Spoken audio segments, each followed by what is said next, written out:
Welcome to the Contractor Success Forum. Today we're discussing what cash flow, profits, and valuation mean to a contractor. Because here on the Contractor Success Forum, we discuss how to run a more profitable, successful construction business. And we're going to talk about what that means today. And who is here to talk about that with us today? We have Wade Carpenter, Carpenter and Company CPAs. And we have Stephen Brown, McDaniel Whitley Bonding and Insurance Agency. And Rob Williams is me with Iron Gate Entrepreneurial Support Systems. So guys, what does that mean to us when we talk about what cash flow, profit, and valuation means to us as contractors? What comes to mind with you guys? For me, it always like, hey, how can we maximize all three of them? Yeah, see, and that is what we think. And why don't we just maximize all three? Why don't we just go make as much profit as we can and just keep selling? Have you ever seen that be a problem, Stephen, for somebody on the bonding? I don't know it. I guess it'll kill you at some point, and then you can't continue to produce profits if you're dead. Well, part of my point is that there's this tool that I've been using called Cash Flow Story, and go back a long way. Wade actually was using it before me, but talking about the cash flow drivers and how cash is the lifeblood of your business. So if you don't have any cash, you can't continue to make profits because you're not going to have any blood. Your business is going to be gone. So there was a great example of a $40 million plumber. It's actually a real story. And he was doing great, and he thought he was just killing it. He was killing it, but not in a positive way, because he had over $2 million worth of profit, and it was growing and growing. And the banks came and had a meeting with him and were going to stop his lines of credit. And he had $12 million of loans out there for this $40 million business. And it was crazy. So he was within a year of going bankrupt, even though he was growing like crazy and having more and more profits. And he was just looking at his income statement. He was not looking at his cash flow, and he wasn't looking at his balance sheet, and he wasn't looking at the valuation. Most people don't even have a tool where they're looking at the valuation. So he's thinking, gosh, this business is going up. So again, cash flow and profits are two things that we're talking about. Wade, this is like a common theme that we're addressing over and over again. Profit, but where's the cash flow? How can that kill you? Well, that's what we talk about a lot. The fact that once we're growing, especially the faster growth, the more capital it takes to support that. And it either needs to come from out of your pocket or outside forces, because if you double your revenue, you tend to double your receivables, which means that's more money that you got tied up in the receivables and it's not in your pocket. So the story you're talking about is an easy way to grow yourself right out of business. Right. It was interesting. This example was, well, I say it was fairly extreme, but it's fairly common, because he increased his debt by $3 million, where he made a $2 million profit, but then he's got to pay taxes out of that. So he could put all of his profits back into the company, and it wasn't even 50% hanging on to his cash flow, being able to pay for that growth. We always say, let's just put that money back in. Let's put it back in. And we preach you need to take some out for yourself all the time. Take your profits first. But the problem is you can't sustain it because of something we call the cash flow cycle. And that's how long is your money being tied up in there? You go back in the very beginning, from the time it takes you to make those sales, that costs you money, getting the sales, and then you have your product and you're building the product, and we might call it a work in progress for us, and then you invoice it, and then you've got all that time to get the receivable. And now you do have some time on your payable. You may have 7 days or 30 days to pay your materials or subs based on what it is, but you might be receiving that money in, say, 60 days. So a cash flow cycle that might be 120 days. So all the way from beginning of sales, and then minus what you're able to keep some of your payables, but you may have a 90-day, 120-day. I just ran one with a new client the other day, and we had a 120-day cash flow cycle on there. And So, we, so you once you realize that, what do you do to help? Oh, that's a great question, isn't it? I am looking at Wade. You can't tell where I'm looking. This is a podcast. But again, we go to those cash flow drivers. And in the cash flow story, which this is a whirlwind of information in a very short time, so we can do a lot of follow-up episodes. But you have we say 7 cash flow drivers. You can increase your prices or your profit margin. You can increase your volume of your business, which could be positive or negative on your cash. You have your cost of goods reduction, reduce your costs. You have your overhead reduction. Then you can reduce your days of to your debtors. You got your debtors and then your creditors, your accounts payables and accounts receivables. And then you actually have the money that you're taking in and out of the company. And I've seen some cash flow drivers stated a couple of different ways as I was reading this. Sometimes those are not the exact 7, but we have a drill and it's really interesting. We're just working with a local, it's a contractor. He's more of in the labor business. And we're putting up in a break room, in a room, we've got all these cash flow drivers on Post-it notes sticking up on the wall. And then we have the ideas of what you can come up. What are the ideas that everybody in the team can understand, and get your team to understand these cash flow drivers? They're not going to understand them. You're going to have to communicate that. And then what are ways that you can have ideas coming from your team, and you focus on these each quarter, each month, whatever your meeting time period is, and you find ways to reduce or increase these to make them better and better. It's not one big thing, it's a whole bunch of things that you can do along the road. Is that too much to absorb?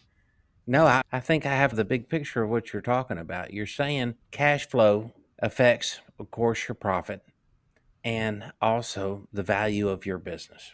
Yeah, the value of your business comes down to it also. So in that balance between cash flow and profits, you got to have your cash flow, because cash is king. That's what we're in business for. We're not in business for a piece of paper. We're in business to get money out of the company to live on and Right. do what we want to with it personally or for our families. And it takes cash to pay the people in the company. And that was actually part of our discussion the other day. But one of the other things that this particular owner didn't realize, he thought he was building the value of the company in terms of, your earnings before interest and taxes, and you usually have a multiplier. And when we took those earnings and that EBITDA, it was a couple $1,000,000. You'd think a business would be worth a lot of money because they're making, let's just say they're making $2,000,000 a year, and maybe the multiplier is 4 to 5. Let's even say it's 5. That business should be worth $10,000,000. But when somebody buys that business, they're not buying the debt that goes with it. You got to pay that debt. So in this case, he had $12,000,000 worth of debt in his loans and his capital payments, those type things in his business.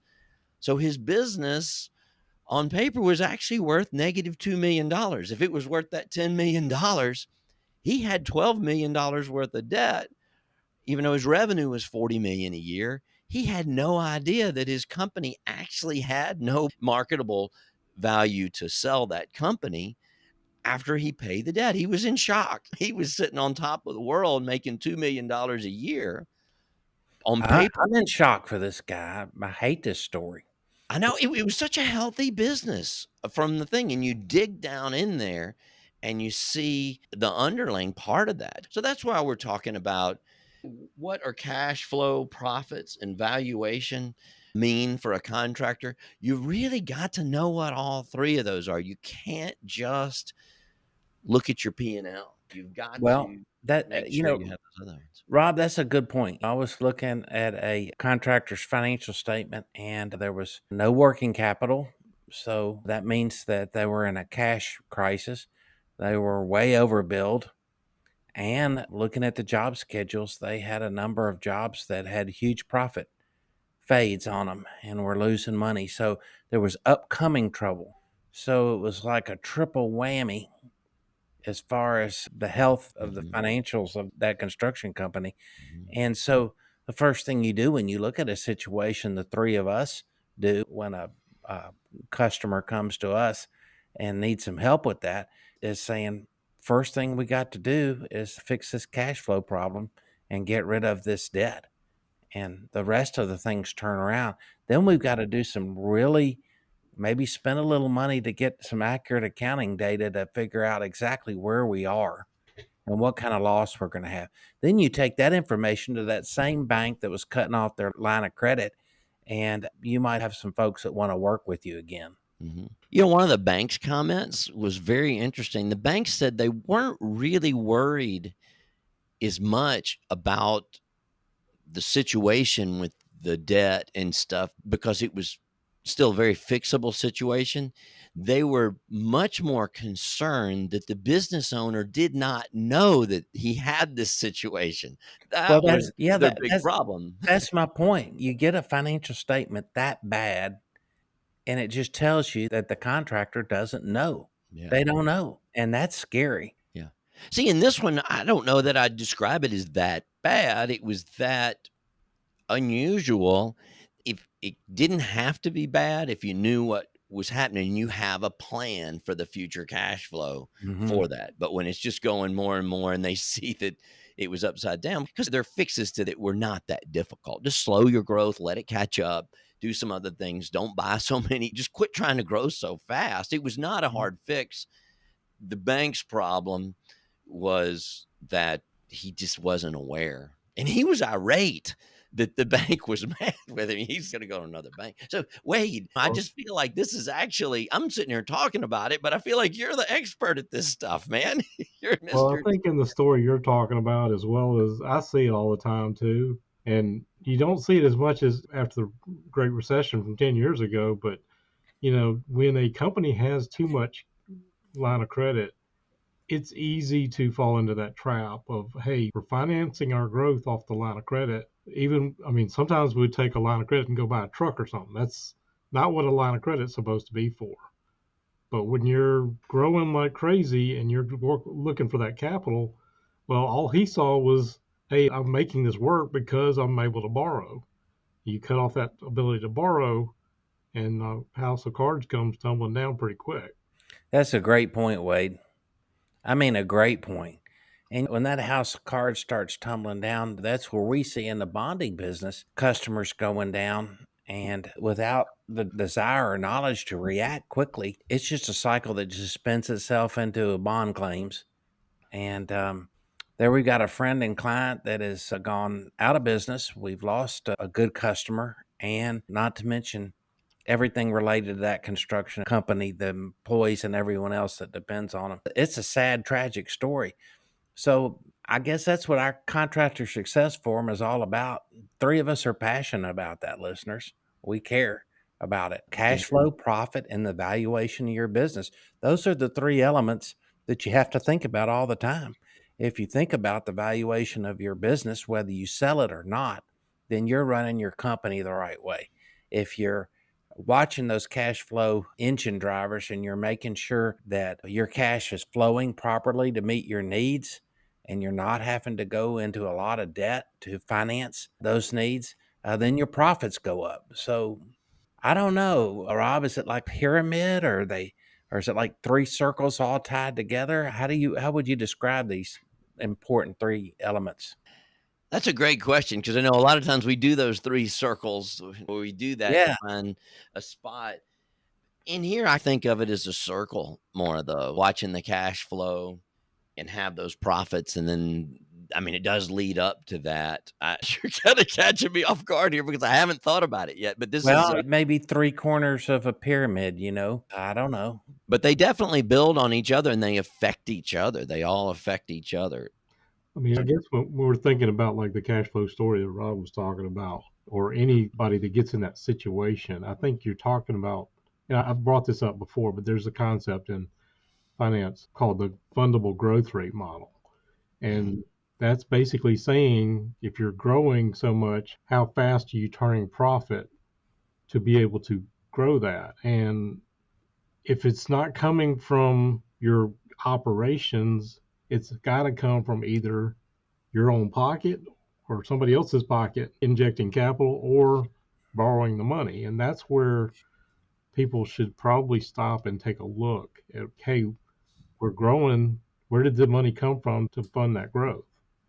And sometimes you have to wait until that fundable growth rate comes up to, like what Rob was saying, got to slow down. Otherwise, you can't really do that. So you can't grow as fast as you would like Yeah. to. So, what do we do? How do people get a value out of this today? Because this is a big, broad topic. So, what do you do with it if you're listening to this today? Do you know what your cash flow was? Hardly anybody can ask that. They can answer what their profit was, but what was your cash flow? How much loan did you have to get? And do you even know what that means? And are you looking at a cash flow statement? Rarely, when I talk to a new person, do they have a cash flow statement in their reports that they get. It's probably in their software, but do they get that? Are you looking at it? How much more money did you have in the bank? How much did your bank loans change? How much did you take out of the company? That's cash flow. What's the difference? Adding all those up together, that's your cash flow. Or was it negative? Did you have to put money in there and you're growing? Just know that. Be aware. If you're not aware of that, ask your CPA, your bookkeeper, your CFO, reach out to somebody. I know Wade and I are here and Stephen can help probably too. And we're here. It's really not that hard to do that. Reach out to somebody that has that information. We do it frequently. It's something that I really like to do. I think that's a great way to start a conversation with somebody. Find somebody who's your trusted advisor. Make sure you understand your cash and having that valuation. I'm making the assumption whether you're profitable or not. And maybe I shouldn't make that assumption, but that's an assumption I'm making. So know what your cash flow is. Was it positive? Was it negative? And how is your valuation being affected through all these things? What is that? That's something I think you should look at quarterly or at least annually and really be aware of that. If you're not, tell your advisors, whoever you're dealing with, that you'd like to look at it. Give Wade a call. Give me a call. Give Stephen a call, and we can talk And about I'll it. refer you to Rob Just and to kind Wade. of summarize some of the stuff you're saying, I mean, I think about it from the valuation standpoint. You've got your profitability and you got cash flow, and they're literally, when you're doing a valuation of a company, there are 7 or 8 traditional methods of valuing a company, and sometimes we use hybrid methods, but 2 of them are based on a multiple of cash flow or profitability. We're talking about your profitability or your cash flow can affect the ultimate valuation of your company. But as far as the valuation or the cash flow, they are all intertwined. And so you have to take a look at it. And maybe we shouldn't always be looking at, hey, just this one metric, the profitability or just the cash flow, but maybe return on equity, return on assets will tell you a little bit better of, are we winning the game, as opposed to, are we borrowing from other people to build our nest egg. And borrowing to leverage your growth, if you do it smartly, is not a bad thing, but there is a point where it's too much. That's just my take on it. I'm glad you said that. There's a balance in between there at your growth and the thing. There's the Guy Kawasaki method that says never use your own money. Always use somebody else's money. Then there's the Dave Ramsey over there, no debt snowball, don't have anything. So where are you going to be in between those two? Somewhere on one end or the other, from no debt to never use your own money and do everything off of debt.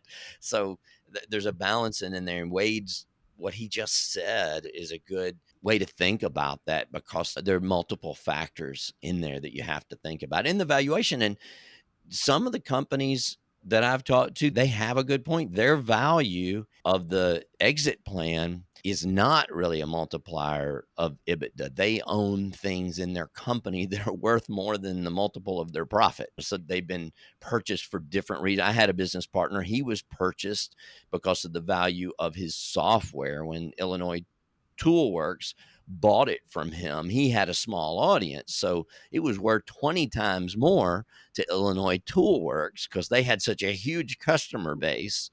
So his profitability in his company didn't matter, which is a good thing because his books were not good.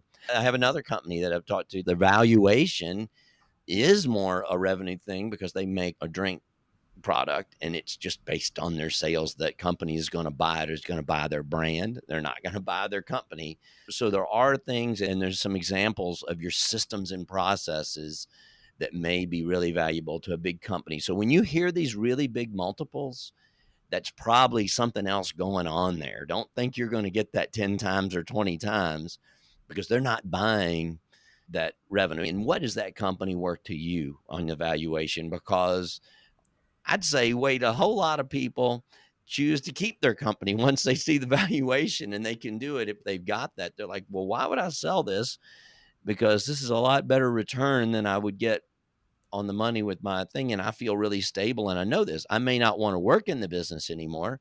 I may turn this over, but I'm going to keep my ownership, all or part of those ownership rights, and I'm going to keep this thing. So that valuation can be a self valuation as well. So anyway, there's so much that goes into it. And thanks for pointing out, Wade, there are multiple ways to value the company, but it is really good to keep a benchmark on that and keep your finger on that pulse. Since you just brought up something else, and I know we don't have time to go into it today, but you talk about getting that 10 times multiple, you shouldn't expect that. Well, if you understand what drives the value and what drives the multiplier. Yeah. Just classic example of Michael Gerber and the E-Myth. If you build the systems where they can reproduce that, what you've been doing, your profitability, your cash flow, then right, you can bump those multipliers up. So I know that's a topic for another day. And just going back to the debt thing, I refer to it as smart. A lot of times people are in survival mode when they first start off, but too often, too many contractors stay in that survival mode their entire life. But once you can get past that, or if you make smart moves and smart use of things like lines of credit and get past that, you can, we'd all love to be where Dave Ramsey is, like everybody out of debt. If you're using the debt to get to another level, that's a different topic. So a lot of times people have to get to that point where they can move forward. So hope that makes sense. It does. Smart debt and smart growth. I think they're in line with each other. I really like this show. I don't know if it's broad, but I really like this as an overall view of what we're trying to provide here at the Contractor Success Forum. And to me, this is sort of what the basis is about of the business side of these things. So appreciate this episode. Thanks, Stephen. Is a bonding thing, is this meaningful to you guys? Absolutely. Poor cash flow, no profits, and then no net worth in your company. That's not good. All right. Well, thanks a lot. This has been a great episode of the Contractor Success Forum with Wade Carpenter, Carpenter and Company CPAs, Stephen Brown, McDaniel Whitley Bonding Insurance Agency, and Rob Williams with Irongate Entrepreneurial Support Systems. Let us know if you have any questions and give us feedback. We'd love to hear from you guys.